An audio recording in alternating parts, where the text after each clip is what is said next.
Om Shanti. Yesterday I was discussing the process of transformation, and I said that it starts from realization. The deeper our realization and the more firm our determination, the speedier, quicker and easier is our transformation. And I said there are certain factors after determination which help us. Some of them I called facilitatory, the others inhibitory. There are two ways of transforming. One is that you stop the negative thinking. The other is that you start the positive side.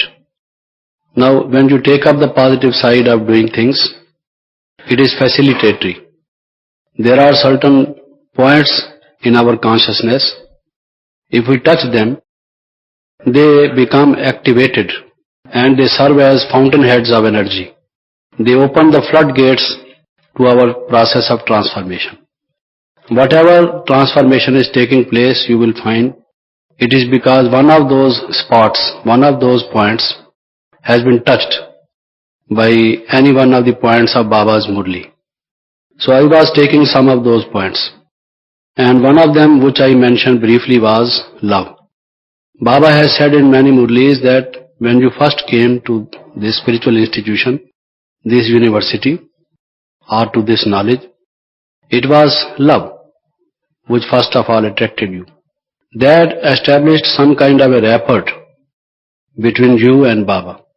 You first came closer mentally. So that gave you some kind of a receptivity. Your mind was then prepared to accept the teachings of Baba, to start your process of transformation. And Baba dwelt at length on this in many Murlis, that if someone is not getting transformation, what is needed is to bring him closer, mentally to open up, so that he can accept it. His resistance is no more there. So this is what is required. Love is the lever, it is the tool of transformation, the greatest tool of transformation.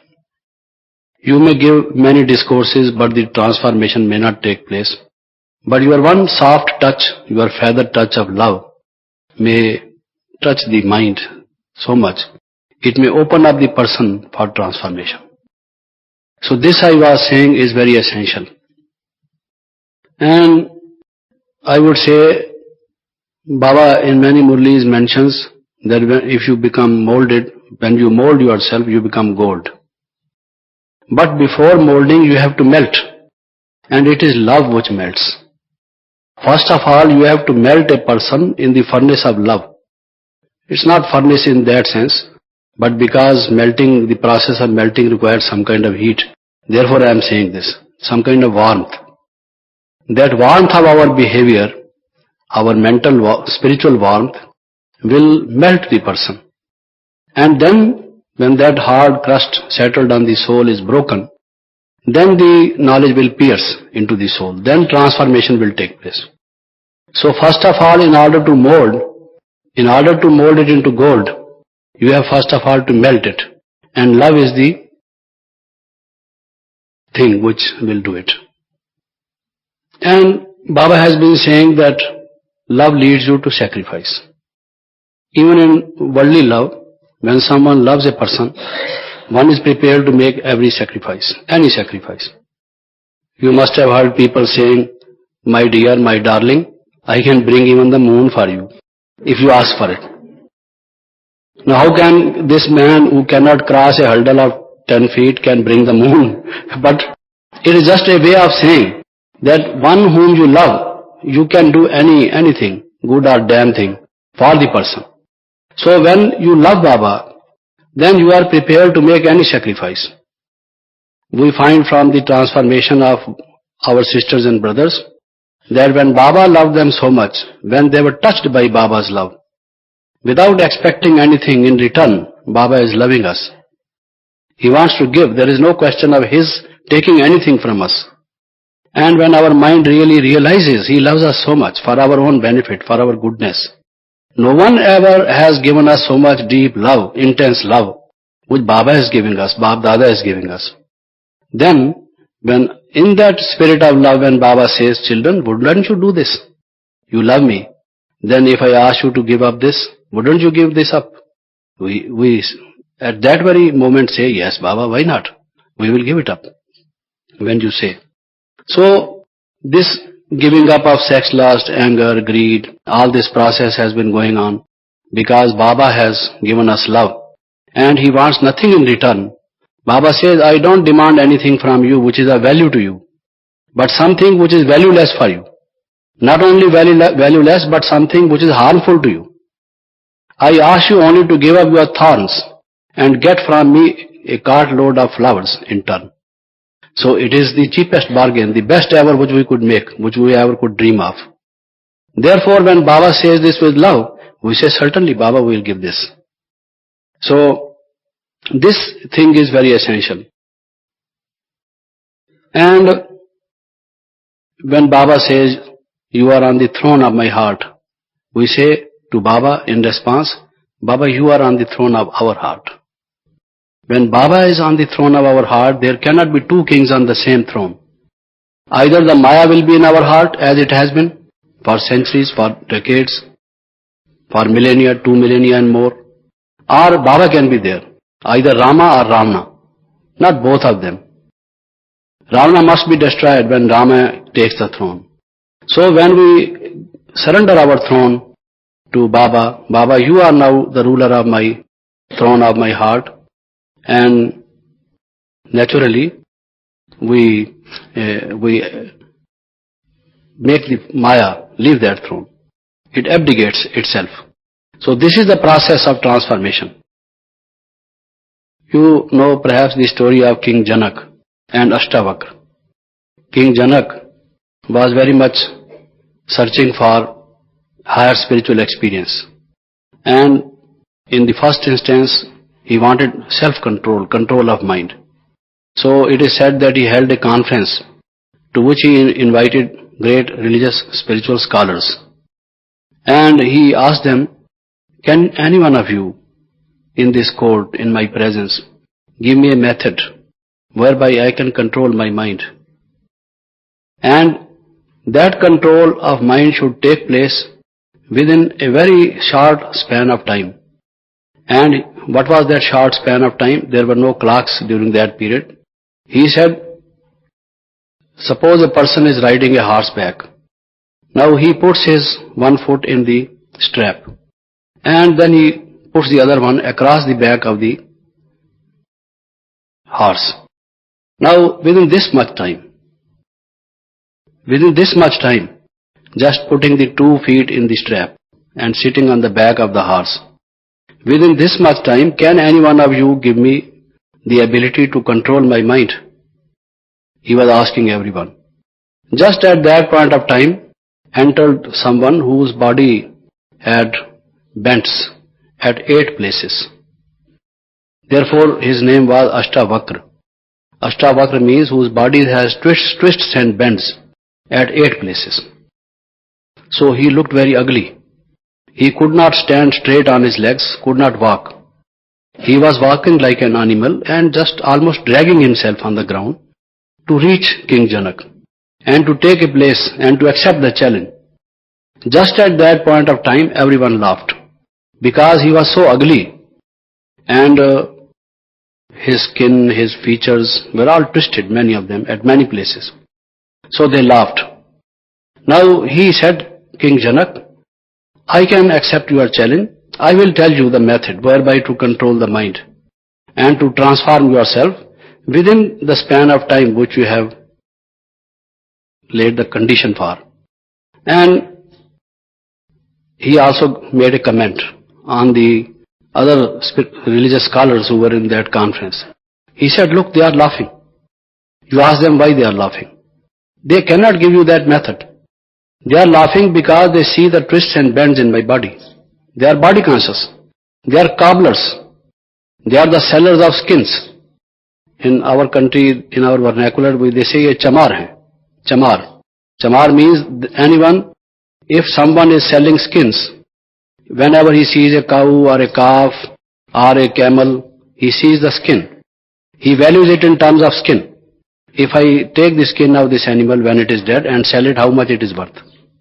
So he is not seeing the animal, he is seeing the skin in terms of that value. So they are seeing only my skin, my body. They are body conscious people. So how can we enable you to be the ruler, the controller of your mind? These are chamars, he said. You see, one of the lowest castes considered to be the untouchable people. He said they are utterly body conscious. So how come you have invited these people and do you think that they can give you what you are demanding? I can give you.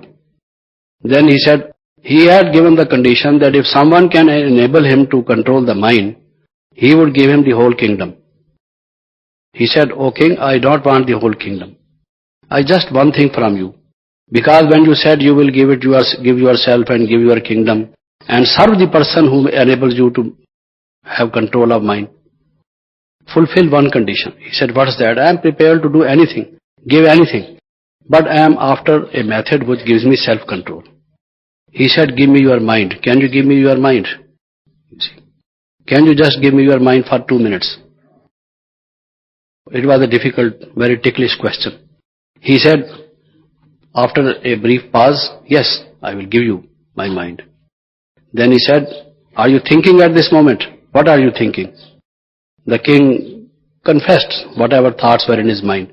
He said, now you cannot think on your own because you have given your mind to me. Now you have to think what I say, what I ask you to think. Because your mind now no longer belongs to you. You are not the master of your mind in the sense, it is not your belonging. It now belongs to me because you have given it to me. So now you have to think only the thoughts which I asked to think. It is my instrument, no longer yours. So what you have to think? Think I am a soul.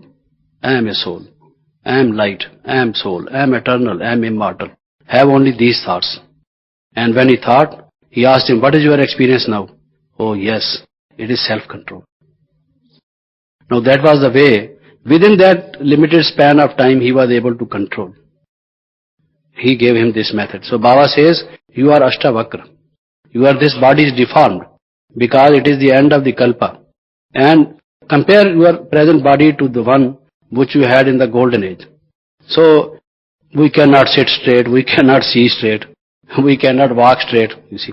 So we have many bends and twists.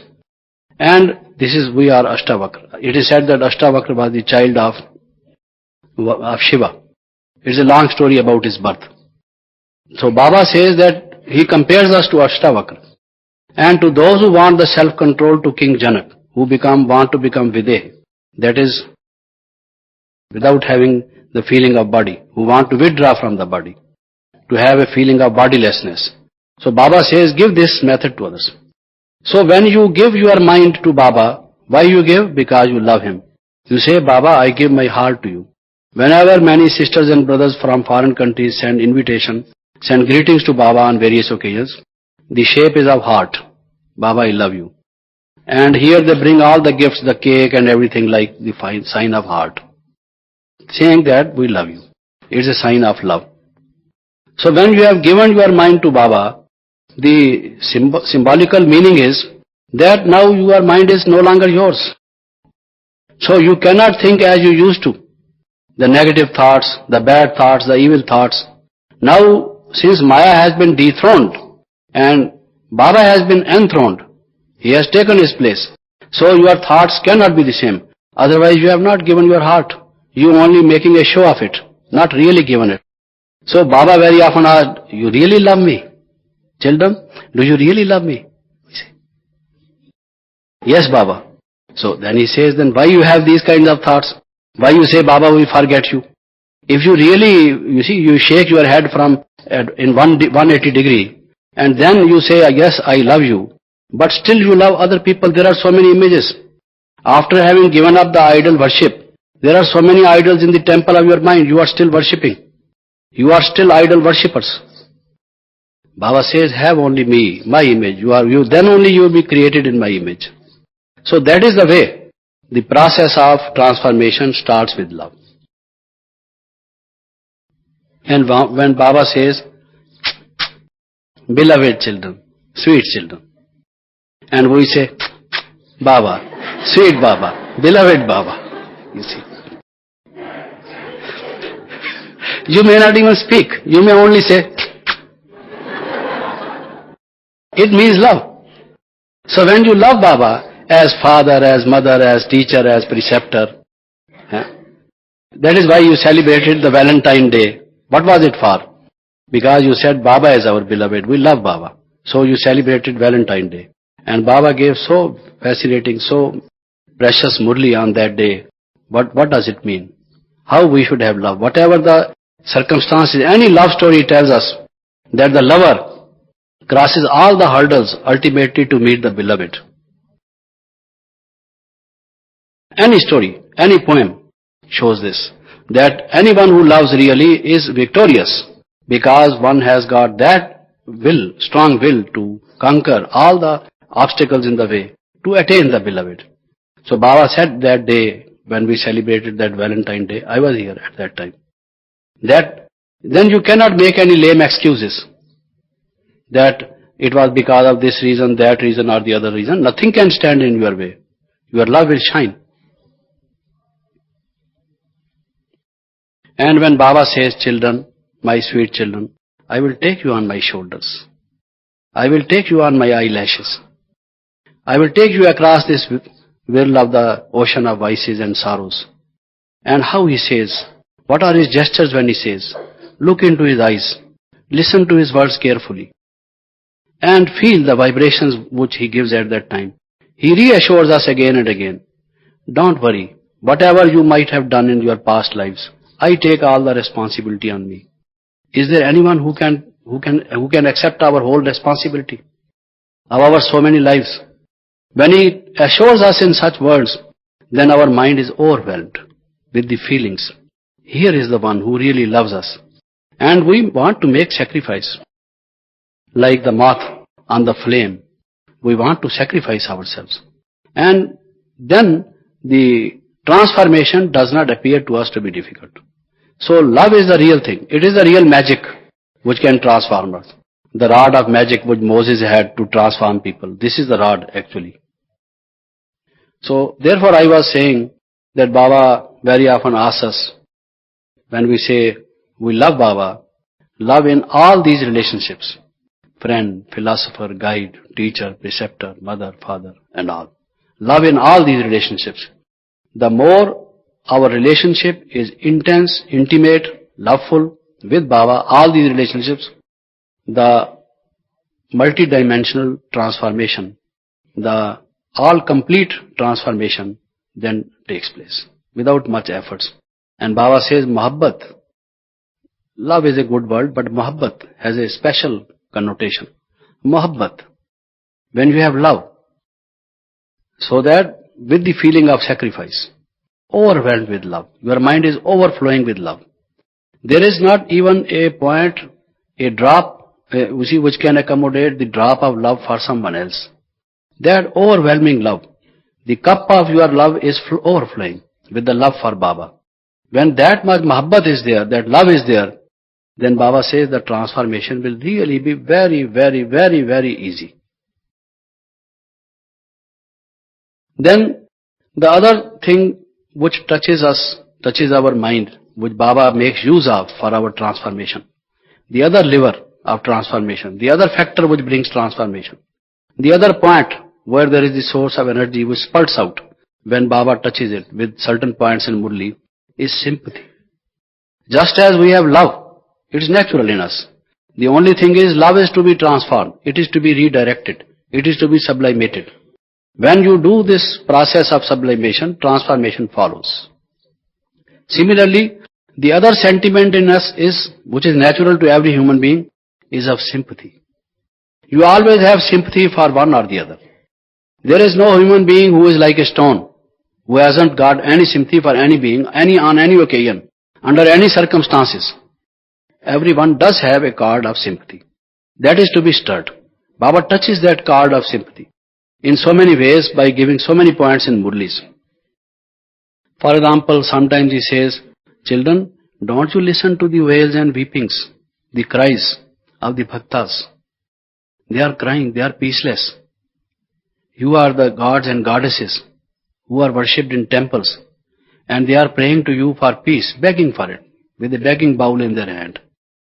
Give us peace. O Devi, O Shakti, give us peace. Or any one of other images of yours, they go to temples, wake up the whole night, praying, crying, spending so much of time and energy. So, don't you feel sympathy for them? Can you sleep? Children, can you really sleep? Sakar Baba used to say, I cannot sleep, because their cries and wails come to my ears. I feel I am called upon to do something. So I cannot sleep. One of the sisters in our center in Shakti Nagar, Sister Chakradhari, who is now in Russia, she once came here to meet Bab Dada in Madhuban. That was way back in the 50s. And she met Baba in the morning to say good morning. Baba said, children, did you have good sleep? She said, yes, Baba. In order to please Baba, because one who is the host always feels concern for the comfortable sleep of the guests. And since Baba had asked, there were others also with her, Baba asked, did you enjoy good sleep? She said, yes, Baba. Baba said, but could you sleep? How could you sleep? Children, how can you sleep? You see, she did not expect this kind of thing.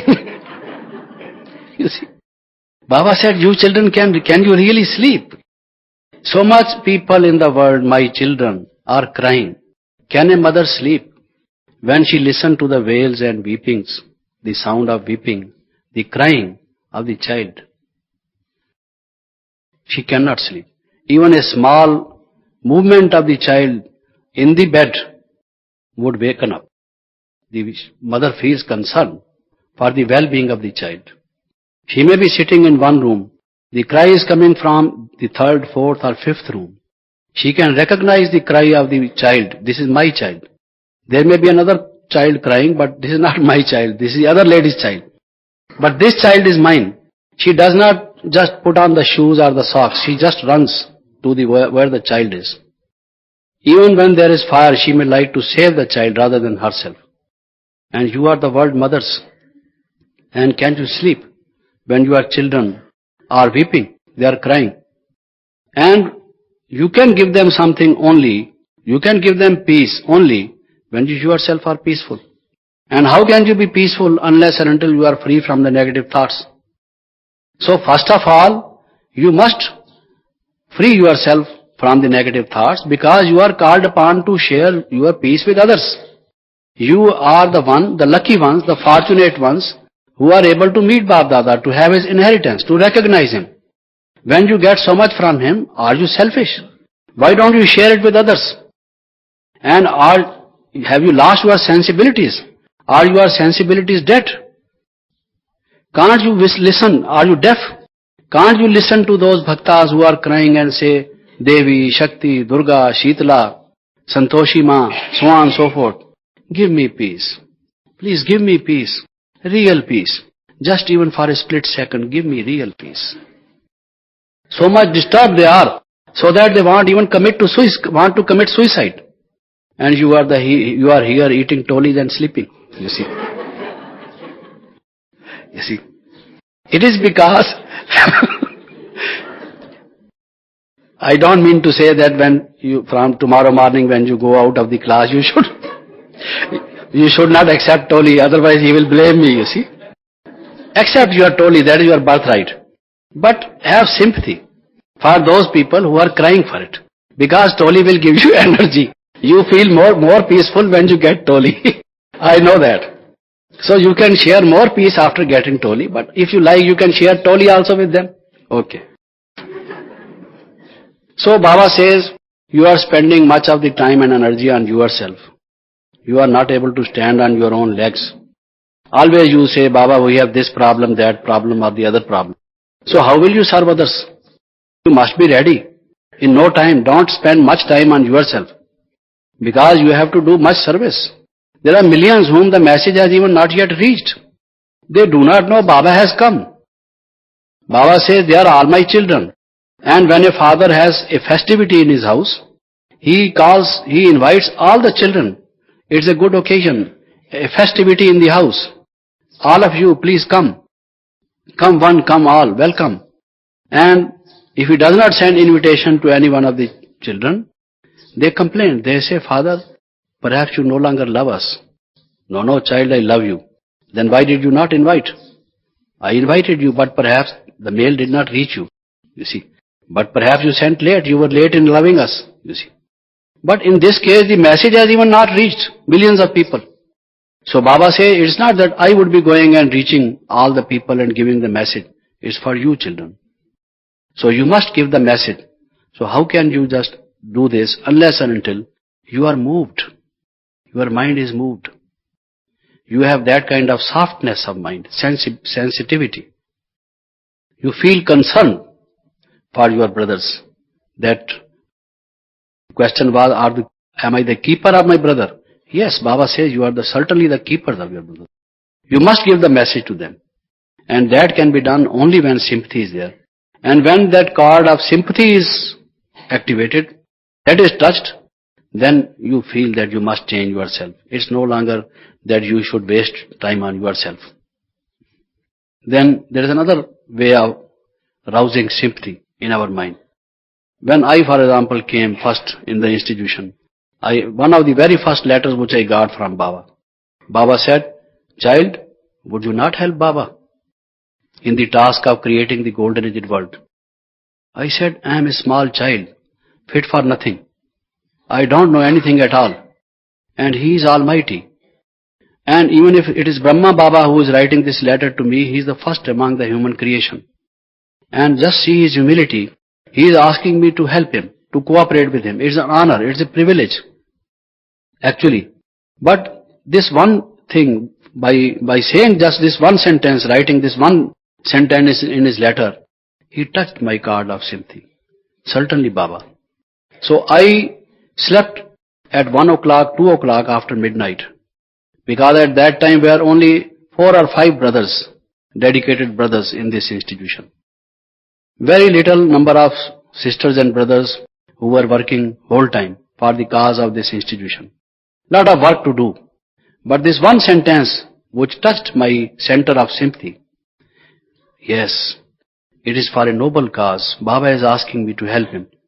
Actually, he is helping me. But it is a way of saying, would you not help me? And he wrote in Hindi, is बूढ़े बाबा को मदद नहीं करेंगे? Wouldn't you help this old man, this old father? You see. So that image I could never forget. Every time the thought will be, बूढ़े बाबा को मदद नहीं करेंगे, बूढ़े बाबा को मदद नहीं करेंगे, बूढ़े बाबा को मदद नहीं करेंगे, बूढ़े बाबा को मदद नहीं करेंगे. You see. Wouldn't you help this old father? You see.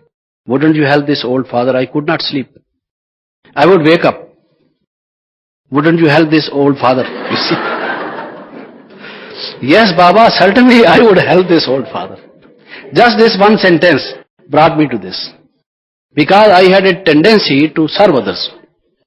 My life is not for me only. I should not be selfish. I should do something good. I should feel concern for others. And he touched. Baba knows everyone. He touched my this center. And all that energy came up to help. And then Baba says, you are my hands and my arms. My hands and my arms. Now if as hands and arms we are not efficient, not worthy, not good, then what is our worth? What are we? What for? This again is touching that center of sympathy. That you have to help me. Arms are for helping, for aiding. And for that purpose, we again are roused to help in this task. Then Baba again says, he gives us a title. You are Dani and Mahadani and Vardani. You give gifts. You bless others. And this again therefore touches that center of sympathy. So, one I said is love. The other, which is the center by touching which, by rousing which. Like they say there are chakras in Kundalini, This center, that center, you have to awaken these centers. Perhaps some of you might be knowing what they say. Those who are after awakening Kundalini, they say there are many psychic centers, many plexes. You have to awaken them. And ultimately your Brahmarandra, your highest, your top is awakened. So that you get so many spiritual powers. Actually these are the chakras. I gave you one chakra, the other chakra. They tell of 8 chakras, I am telling you of 16 chakras. Your Kundalini will awaken much more than what their Kundalini is awakening. So another one is self-respect. Self-respect. No one can be transformed unless or until his self-respect is roused. It is awakened. It brings lot of change in a person very quickly, very easily. If you just awaken in him the sense of self-respect. Because people have lost confidence in themselves. They think they are worth nothing, fit for nothing. They have no value because they don't recognize themselves. Many people saying that since the fall of Adam, we have inherited that sin. We are all sinners. There is so much of load of sins on our head. So, with that kind of a feeling of guilt, of shame, they think we are fallen beings. So, then what do we mean to say? That we have to go on falling further. Or who will awaken us? But Baba awakens, his way of transforming is very different. It's not that you just go to the church and confess, my Lord, you see, I am a fallen being. Not this kind of confession, you see. Just prostrate yourself on the ground and with a shakiness in your throat you just begin to confess. That is not enough. You must change. Where your self-respect? If really you are ashamed of what you have done, then get up. Do something great and good. As was the morning song, be good. Bano mahan karo kalyan. Be good. Do something good. Great. You can do it. You have that potential. You are the children of the divine. Why don't you realize this? This is the first thing you must realize. Otherwise, just by confessing every time and again, I am a fallen being in so many ways. By music, by playing the guitar and so on and so forth. You see, as we have all this paraphernalia of worship, it is not leading us any further. We are where we are stuck up, where we are. So, self-respect. And Baba says you are Brahmins, the topmost class. Those who are mouth-born children of Brahma, brain children of Brahma, created by Shiv Baba, the highest. Who is your seed? What cannot you do? You are Master Almighty. Recognize yourself. As Vivekananda said, arise, awake. So you have to arise, awake. But he simply said arise, awake. How to arise, how to awake? How can we become awake? Because when we realize who we are. So therefore Baba first of all touches this center of self-respect. Everyone in fact has self-respect. I have not seen even the meanest of the mean who does not have a little bit of self-respect. He would only be a dead corpse who does not have self-respect. Because there is at least an iota of self-respect in every human being, because all of us are after all descended not from apes, but from God. And since we have descended from God, therefore self-respect is there. The only thing is it is to be awakened. I have seen so many laborers who are paid only a pittance. When you talk to them in a rough language, they say, Babuji, dear sir, I have sold my time, not my self-respect. Here is the work I don't want to do. Pay me or don't pay me, I am going away. After all, when I come to you for work, because you are paying me, I have sold my time, my energy. For 8 hours you have to pay me this much. But I have not sold my self-respect, mind you. I have seen even such people who wearing very dirty, shabby clothes and charging very little for their hard labor and talking these words. Even any person, any beggar also. If you just address a beggar in a different way, he says, Babuji, bolo to theek tarah se. Dear sir, if you don't give me any coin, at least speak nicely. You see. Even he says that. You may not put anything in my bowl, I don't mind it. But don't hurt me. What do you mean by hurting? There is a center of self-respect. I have an individual dignity. That is my human right, the first human right, which is now being recognized by all the people in the world. Every individual is a dignified human being. You must treat him like that. It is not like a carrot or a brinjal you are treating. It is a human being. Where is the human dignity? Why? Because all are descended from God. They don't know where from comes the human dignity. So that self-respect is there. It is to be awakened. And Baba says it in so many words. And one of the ways Baba says is, you are Brahmins, the highest. You are mouth-born. The Brahmin is very, very different from a Shudra. People are talking about the caste system in altogether a body-conscious way. They say he is a low-born, therefore Shudra. Anyone who is born to a scavenger, for example, they think he is a Shudra. Baba says no. That is not the way. That is not the basis of classification. Anyone who is the meanest, who does sins, whose thinking is negative, who is the vilest, who is totally in the grip of the evil, he is Shudra. But you are the high-born. Brahmin is called high-born because Shiv Baba is the highest and Brahma Baba is the next. So you are born through the mouth of Brahma. Shiv Baba gave you the birth. Therefore you are Brahmins.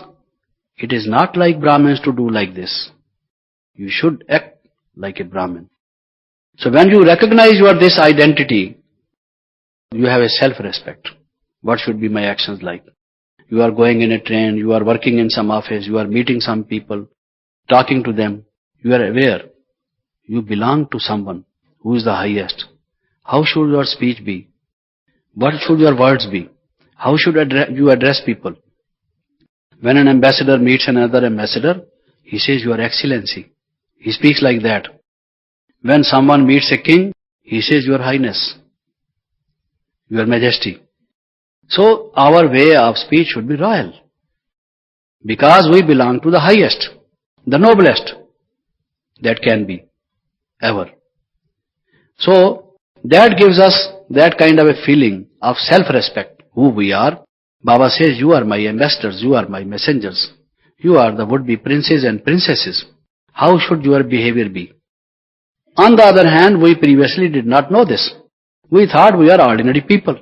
We are nowhere. We are not worthy of being counted. Because our views, our opinion, our action doesn't matter. It has no value. You see. We have only the subsistence value. We have only the existence value. We exist simply, that's all. And Baba says, anyone who is royal, you are royal. Purity is royalty. Since you are pure, you are royal. Since you are royal, you should be pure. He takes it both ways. And a royal person, suppose a prince is going along the road for a morning walk. Something is lying on the road. It is shining like a piece of gold. Will it pick it up? No. He is royal. He has treasures full of gold. He is supposed to be not looking for these bits and pieces. His mind should be above all these things. So should your mind be, because you are royal. A Brahmin does not touch anything which is lying on the dirty ground, however precious it may be. Because after that, he becomes spoiled, he becomes polluted. Thus goes the tradition, thus goes the saying, the belief. So, you cannot allow the negative thoughts, the bad thoughts to enter your mind and to touch you. They say Brahman believed in untouchability. That Shudra cannot touch a Brahmin. Now Baba says this kind of untouchability, that a bad thought cannot touch your soul. A bad thought is the Shudra. You as a soul are the Brahmin. Your bad thought should not, your bad sanskara should not touch, your bad habit should not touch yourself, your soul, which is now Brahmin because you are reborn. You have taken a new birth. And you are twice born, as they say. A Brahmin is said to be twice born. One, you had physical birth, now you have the spiritual birth. You are twice born. And after becoming twice born, you should be in your proper shine, proper shape, proper purity, proper format. And you must not allow any bad, evil thought to touch your soul. That is what is meant by saying that the Shudra should not touch the Brahmin. If Brahmin is touched by a Shudra, it is said even if the shadow fell on a Brahmin, Brahmin would go and take showers, take bath, change his clothes. Now this is what is meant here is that if any negative thought has touched your mind, read some Murli. Try to purify yourself. Sit in meditation. This is the shower, this is the bath which we should take. To purify, to cleanse ourselves again and to be purified again. But people have interpreted everything, all these things in gross terms. Then, in another way, Baba says, you are a lion. You are a lion. You should not behave like a lamb. Because when some people are afraid of doing something, of saying something in straightforward ways, Baba says, oh, why are you afraid? You are a lion. You are, as Shaktis, riding on a lioness, or a lion. Shiv Shakti. You are Shiv Shakti. And Durga and Kali and all these are shown by the artists or the sculptors to be riding on the back of a lion. To symbolize, to connote this fact that they have the courage, the boldness, the power, the spirituality, that kind of valor in them. So that is what you are supposed to have. Why you behave like dumb-driven cattle? Some of them saying, I want to come to the class daily, but my husband does not allow me. I want to come to the class daily, but my father does not permit me. I saw a lady who just bolted the door from outside for her husband. The husband could not come out. I thought that the wife is the husband and the husband is the wife. You see. Actually, opposite of it. What does husband mean when you say it is animal husbandry, for example? What does husband mean? Actually, in this male-dominated world, a husband was supposed to dominate the female. In our country, when Indira Gandhi was the Prime Minister, there was a saying that Indira Gandhi is the only male in the cabinet, you see. All others are the females. Because she behaved like that, you see. So I am not talking from that background. What I am saying is that we should have the self-respect. After all, what we decide, what we understand, what we value, who can prevent us from this? Whether it be a vagary of nature, or it may be any obstacle put by any human being, or by any of our own inner thoughts, nothing can stand in our way. We must go to the class. No one can hold us back from getting that treasure of gems which we find in Murli daily. Similarly, in other efforts, whatever effort we want to do, some people would say, we want to give up the non-vegetarian food, we want to give up drinking of alcohol, but what can we do? In our family, the wife prepares the non-vegetarian food, so we have to eat, you see. So are you a dumb-driven cattle? Somebody just thrust down your throat? Why you open your mouth? If you don't have that much of power to eat whatever you like to eat, why you are living after all? I can't understand. You are living under somebody like a donkey is ridden by somebody, you see. Someone is riding on the back of the donkey. If that is my kind of life, I would like to die rather than live a donkey life, you see. Live like a lion if you want to live. Otherwise, don't be a donkey, you see. Some people say we should have tolerance, but donkey has a lot of tolerance, I suppose. Not this kind of tolerance, which is of a donkey. We should have tolerance. Tolerance is a virtue. But not the tolerance of a donkey. You may kick a donkey, you may whip a donkey, but it moves on. It obeys you. That kind of donkey-like tolerance is not the tolerance. It's not a virtue, it is a vice, I suppose. It is a seventh vice. 6 vices we already know, this is the 7th. Then, in order to rouse our self-respect, Baba says, you are the ones who are being worshipped in temples. This Lakshmi and Narayana, this Rama, these Shaktis. It is actually you. It is your past which is being worshipped. You are so great, you don't realize who you are in this ordinary body because this is the last of your life. But this was your Adi Swarup, your beginning. You once upon a time were like this, gods and goddesses. which are being worshipped in temples. In the names of the deities, people are getting something. They are having their livelihood. To them, they feel peace even in temples. So if you are not peaceful, you say, Baba, my mind is not stabilized. Again and again I lose peace of my mind. So people go and try to get peace from your idols, from your images in the temples. And you who are a living deity, a living god or goddess, you say, I am peaceless. What to say about this? It should not happen. Then another thing Baba says, you are very well known but unknown warriors. Unknown but very well known warriors. Just know yourself. Because you are unknown, because outwardly you have no weapons. You are not wearing any warrior-like dress. No guns you have. Not in a military jacket. But with medals and all those things, as a military person, Navy, Air Force, Army, different kind of costumes they have, the dresses. So, people do not know that you are a non-violent soldier of the highest kind of army, which is going to be victorious. But you are mentioned in all the scriptures as Shaktis who killed the devils, as Pandavas who defeated the Kauravas. There are no other warriors which have been mentioned in the scriptures. You have been mentioned in all the scriptures, and you are that. So you can change your sanskaras, transform your habits, you can win a victory over the evil because you did it before. And there is a mention everywhere that you achieved this before.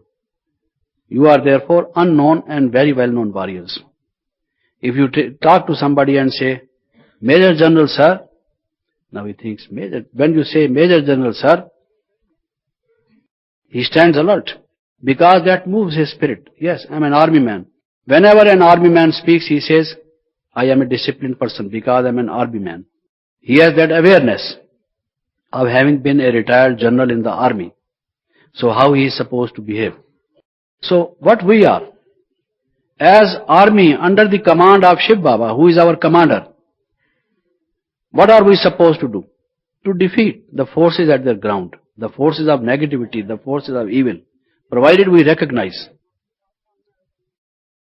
And sometimes Baba compares Brahmins to top knot, the highest. That is your real, you don't see here. I only touched here. I did not mean to show you that I have a top knot.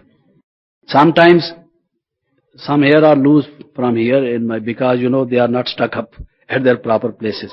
And some people I hear mentioning saying Jagdish Bhai still has a top knot. Not that, you see. But Brahmin class is top knot. Baba says you are top knot. Then again he says you are my really special children. Aap mere vishesh bachche. My special children. It's a great tribute which Baba pays to us. Shiv Baba, who recognizes, if he, the highest, speaks these words to us, for us, you are my special children. Baba cannot be untrue. Baba does not just say something which is just to please us, without any meaning, in a non-serious way, in a joking way. Not that. When Baba says you are my special children, let me realize my speciality. I am very, very special. And very often he says, out of tens of millions, I selected you. Out of tens of millions. That way you are special. So my acts, my speech, my thought, my habits, my sanskaras should therefore be special. By saying this, what he means to say is to awaken my self-respect. In some of the Murlis he says, I see you double crowned. I can see your future very clearly. You are my double crowned, double sovereign children. Now, Baba says, he is who knows the future. He is Trikaldarshi. I may not be able to see because my insight, foresight is not that much developed. But Baba knows everything. The past, the present and the future is very clear to him. And he says you are double crowned. Then as a double crowned child of Baba, how should my manners, my etiquette, my behavior, my thought, my speech, my lifestyle, my way of living be? double crown. He also says, you are angels. Angels. Very often when we used to read the fairy tales or the angel tales, we thought that we are human beings in flesh and bones, and there are another kind of a species, another kind of beings, another kind of life who can fly. But when Baba says you are the angels, so should we be, our lifestyle be like angels. Our speech, our actions should be according to that. And sometimes in some murlis Baba says, know your position. Set yourself in your seat. Know your position. And all opposition will end. He just compares the position and opposition. The forces of nature opposing you, people opposing you, your own sanskaras opposing you. But all this opposition will cease the moment when you realize your position. And what is that position? I am a child of God. Who is the knowledge? Who is the ocean of knowledge, of peace, of bliss, of love? Who is almighty? That is my position. Let me position myself, and the opposition from the sanskaras will cease. All hostility, all resistance from the sanskaras would immediately stop. That is the way of transforming ourselves. So self-respect is another factor. Then another center which Baba touches through his murlis is vairagya, dispassion, vairagya. Sometimes in the murlis it is English translation, it is translated as disinterestedness. But I would say not disinterestedness, we are interested in the world. It's not that we are disinterested in this world. But we have dispassion, which is what Baba says is vairagya. Now, when we have vairagya, Baba says, then you will have tyag. Vairagya, that dispassion, not feeling so much attracted by worldly things. You are not moved, not tempted, not allured, not attracted, not pulled by the worldly things and persons. That is what vairagya is. And this vairagya automatically leads you to tyag. Baba says unlimited vairagya. Behad ka vairagya. Not vairagya in a limited sense. Not that you feel disinterested or you have dispassion for only certain people, but for the whole world. You are not attracted. It no longer fascinates you. It no longer charms your mind. You are no longer pulled by the worldly objects. Your senses are not attracted by the worldly objects. That kind of vairagya. He therefore wants to awaken that feeling of vairagya in us. Now how he does that?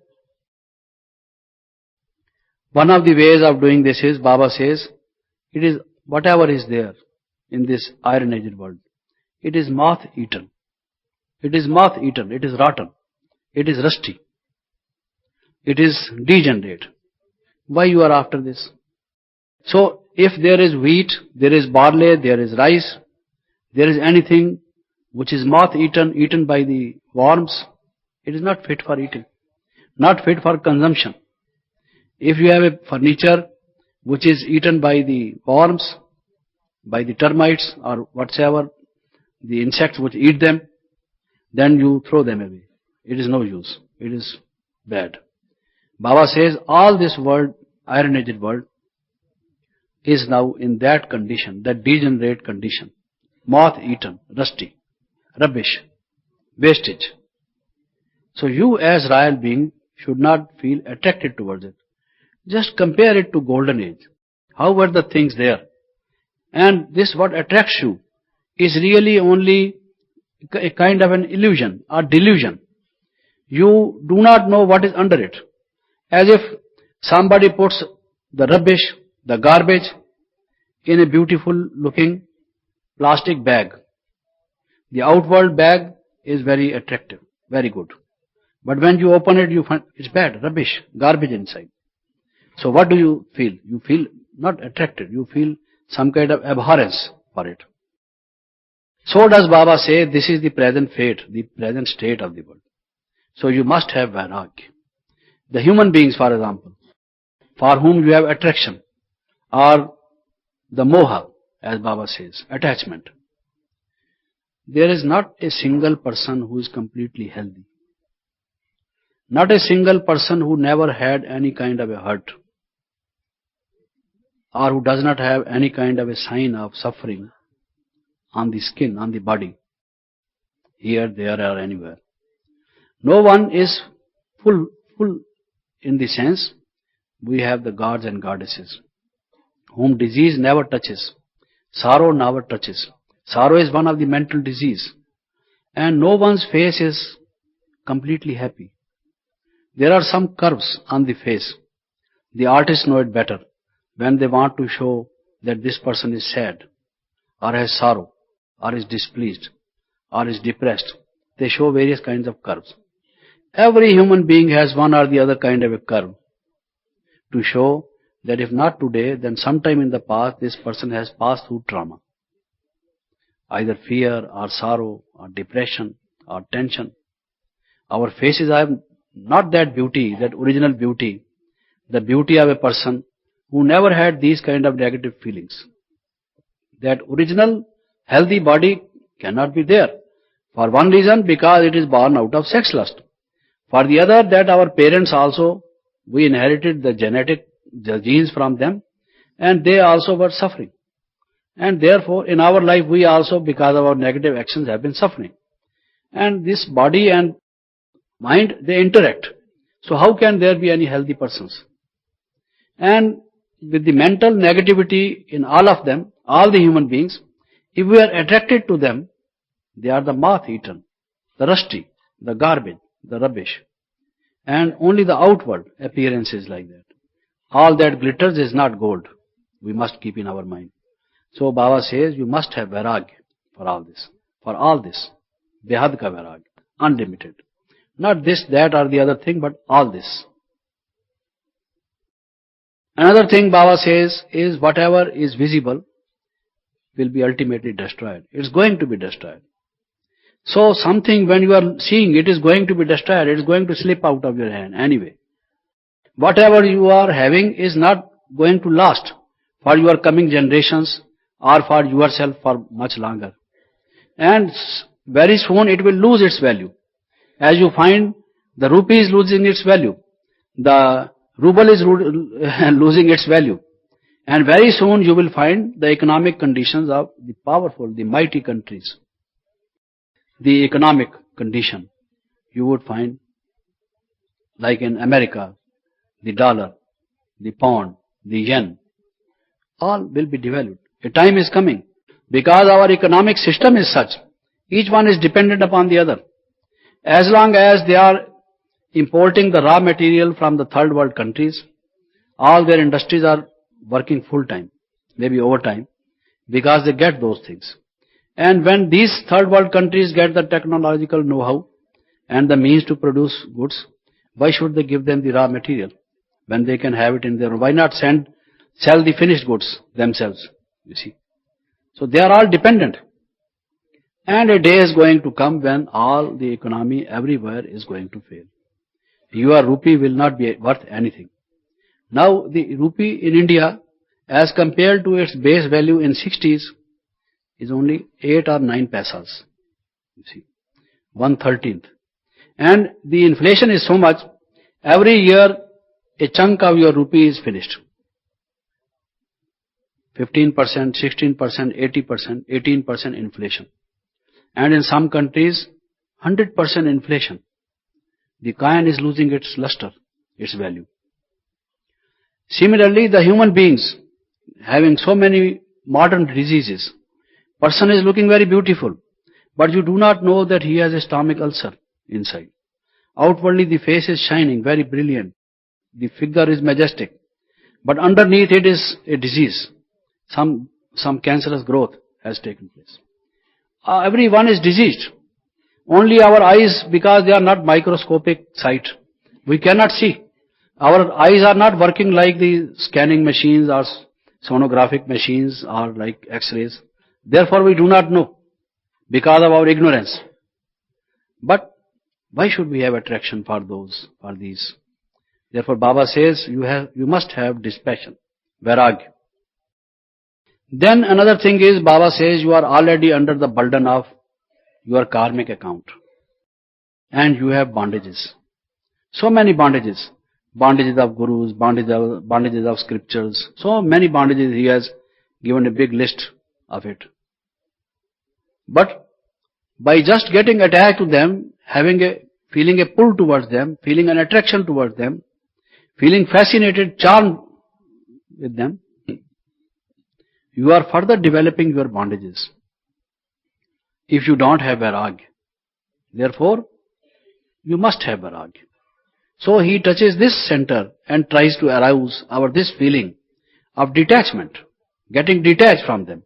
And once this vairagya is there, after vairagya is tyag, you give up the evils. You give up the attachment. And when you become nashto moha, your attachment is gone, then the basis of all the evils is gone. Then the transformation takes place at full speed. Sometimes Baba says, ye to kabar dakhil hai. They are as good as dead. Their legs are in grave. Perhaps they are 3/4 in grave. But the English proverb says his legs are in grave. An old man, they say his legs are in grave. But now so far as this world is concerned, I think up to here it is in grave. Only the face is outside. That's all.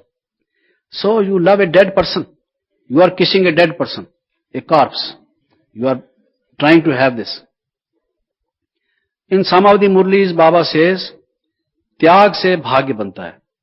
If you just have vairagya, you have त्याग. That is renunciation, the spirit of giving up. When you have that spirit of renunciation, that is त्याग, that is what makes your fortune. It is not that you lose anything, but on the other hand, you gain so much. Some people think by doing त्याग we lose everything. Actually, it is not that. When you do the त्याग, you have the spirit. Not that sthul tyag, not that gross form of renunciation. That the object is very much in your mind. Only outwardly you have renounced it. Not that kind of renunciation. Mental renunciation. You have no attachment, no attraction for the thing. You no longer feel charmed by it. That kind of attitude of renunciation is a real renunciation. You are not pulled by it. It is not working like a noose in your neck or your nose. You are not being pulled by it. So when that kind of renunciation is there, you are really building your fortune. Christ, for example, did some tyag. So many churches have been built up in his memory. People cover them with the gold plates. They offer so much money to these places. Similarly in temples, similarly to the holy people. Because, why they do it? Because they did tyag. So when you do tyag, you will have bhagya. Bhagya means good fortune, luck. Then Baba says, it is like an insurance. When you give the premium, then your risk is covered. Then you are paid afterwards manifold, many number of times. So when you just do tyag, then you are ensuring, when you put something in bank, you get always the interest, compound interest or simple interest. Similarly, when you just do this renunciation, this tyag, when you use this for the well-being, for the benefit of others, it is not that you are losing something, it is a wastage on your part. On the other hand, you are ensuring it for your next lives, number of lives.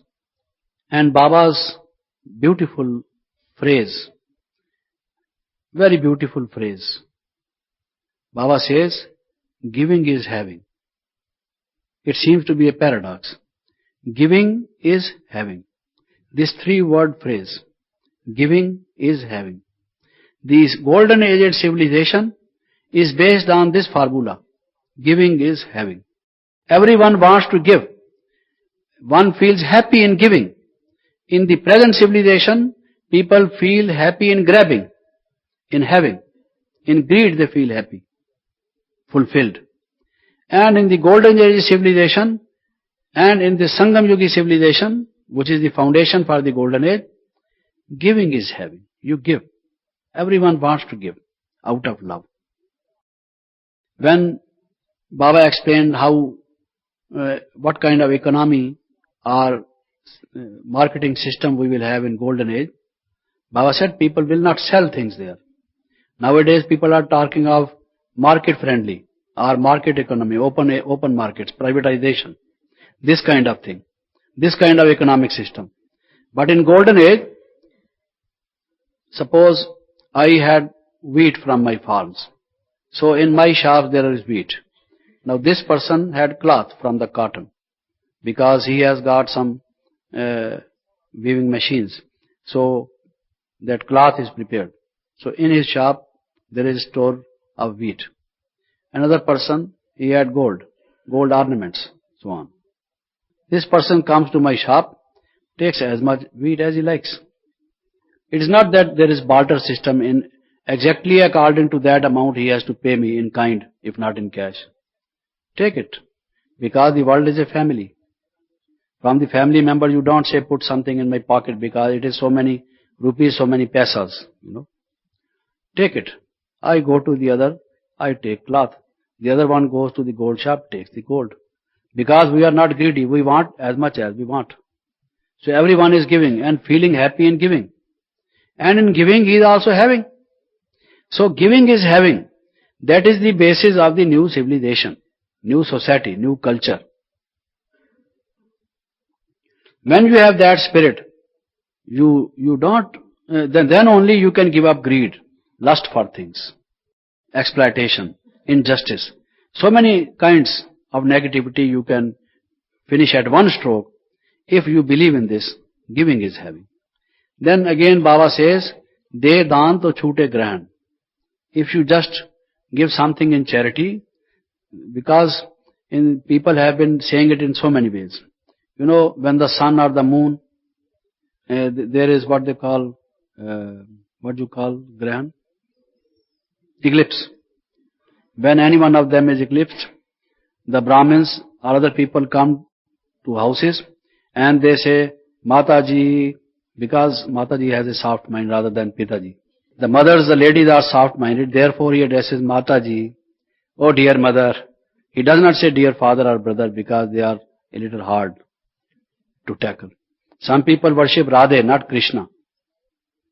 So someone, whenever you would talk to him, he would say, Radhe, Radhe. I would say, I have come to invite you on behalf of the institution. He would say, Radhe, Radhe. It means, okay, yes, fine. Then I would say, our institution is known as Brahma Kumari's World Spiritual University. Radhe, Radhe, he would say. Okay, go ahead. Then I would say, in our institution, these kinds of teachings are imparted. Radhe, Radhe, he would say. Now, why you worship Radhe? Why not Krishna? You see, he says Radhe is after all a lady. I can tackle her easier. And if she is pleased, she can get something from Krishna for me. In order to approach Krishna, like you approach the private secretary of a boss, So it was a good reply, he said. I liked it. He said, sometimes you go to the mother to get something from the father, Father is not paying you the money.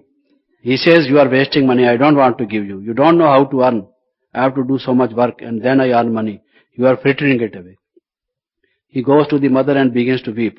The mother goes and puts, hand in the pocket of the father and gives it to the child very easily.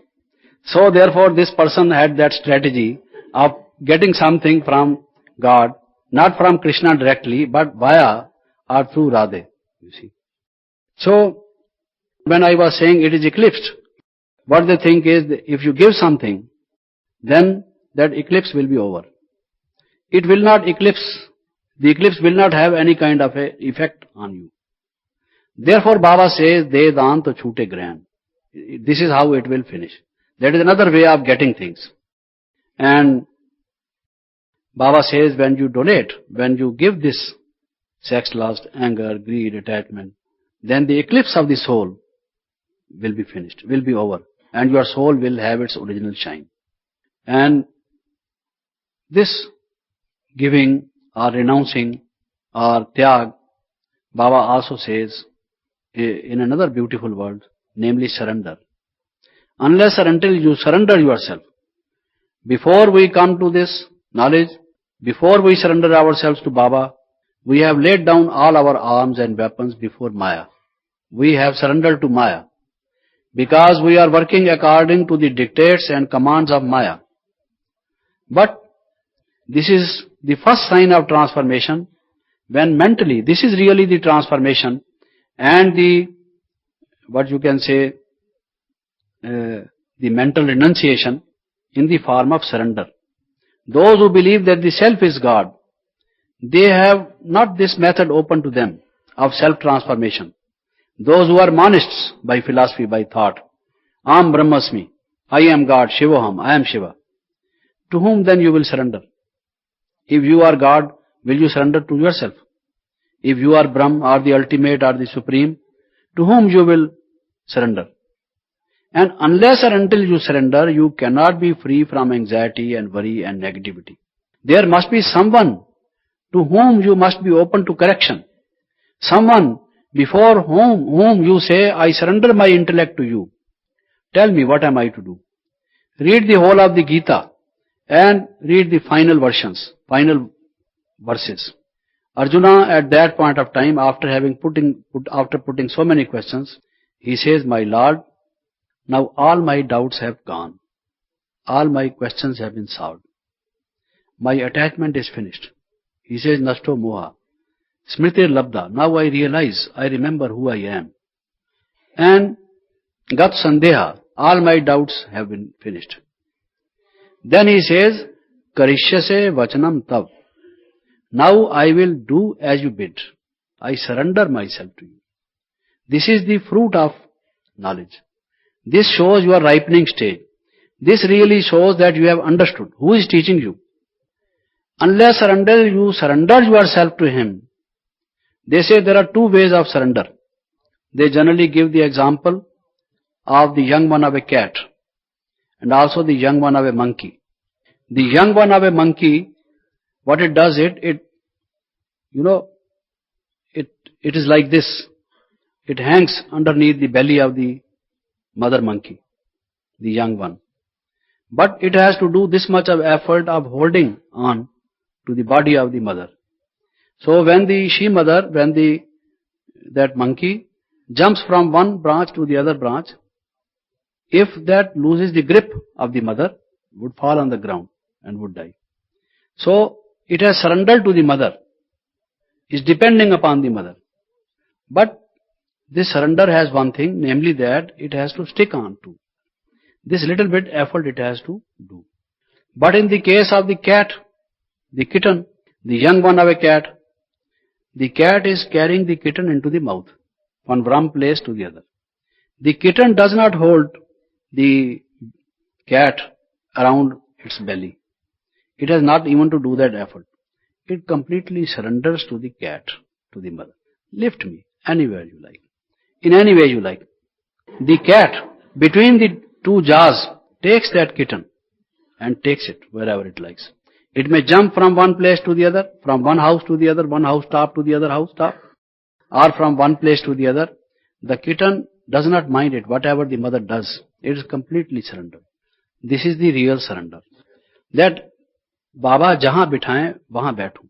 Jahan uthaye, wahan uthun. Jo kahein, wo karu. Wherever you ask me to sit, I sit. Whatever you ask me to do, I do. Whatever you ask me to obey, I certainly obey. This kind of a spirit of total surrender, not surrender. Add this adjective, this qualifying word, total surrender. Many of us have surrendered, no doubt. But the surrender is not yet total. We have not shown the white flag. We have surrendered, but the guns are still with us. Before the opposite army completely surrenders, totally surrenders, it shows the white flag. No more fighting. Okay. Surrender. They put their hands up. Surrender. So the enemy thinks, alright, now it is surrendered. They take charge of them. But still the gun is lying. The pistol is hanging. So the complete surrender will be when that pistol, that gun, that uniform, that is surrendered. Total cartridges, that gunshots, everything is surrendered. Similarly, if we have surrendered, but not total surrender, we have kept something with us, then it's not complete surrender. Like that kitten, that young one of a cat. That kind of surrender should be there. then it is complete surrender. Now, I have dealt with only 4, but as I said, there are 16, you see. And it's already going to be, so I think I stop here. Maybe next time I take the rest. We sit in meditation for some time. Thank you. Om Shanti.